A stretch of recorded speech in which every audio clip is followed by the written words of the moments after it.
Hi everyone, this is Mortaza and you are watching one of my videos about coding in Visual Studio. In this video, I'm going to show you how to very quickly uh, create a property in your class using the code snippets that are available in Visual Studio. So very quickly, I'm going to create a new class. I'm going to call this class School. And this class, I'm going to have a property named Name. It is going to be of type string. So I'm going to say name, get, and set. I can also say I've got a private field of type string, name. And then here for get and for set, I can say for the get part, return name. And for the set part, I can say name equals value, right? So using a property with a backfield or using a property without a backfield. So both of them are possible. Now, writing this code is a little bit, boring and tedious. I can use the code snippet in Visual Studio to create this for me.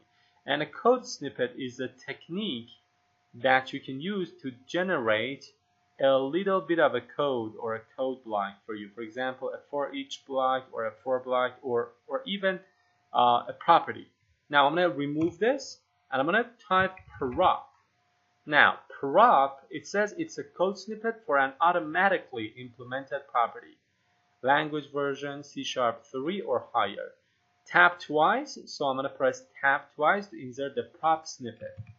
It says integer of my property, right? The name is my property. So if I press the tab key, I'm going to kind of navigate between the type of the property and the name of our property.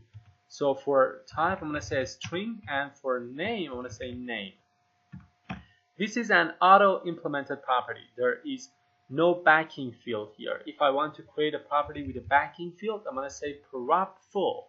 It says code snippet for property and backing field. And then I'm going to say this is of type string, and the name is, let's say, branch, and here the name is branch. There are other versions for this property thing. For example, I've got property dependency property when you want to create a dependency property, or when you want to create an attached property, or when you want to create an auto-implemented property, which is a read-only property with the getter being public and the setter part being private. So I'm going to press double tap. I'm going to say string.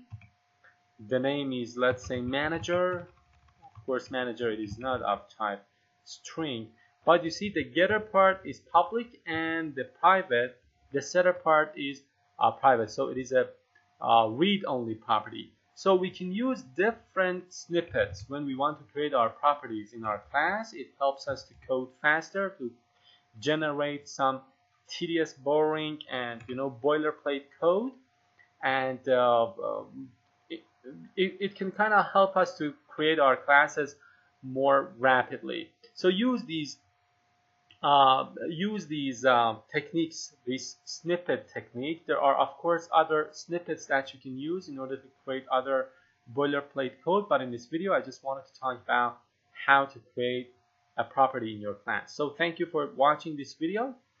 Subscribe to my YouTube channel to watch all of my videos, and you can of course search software development with Mortaza to see my full courses.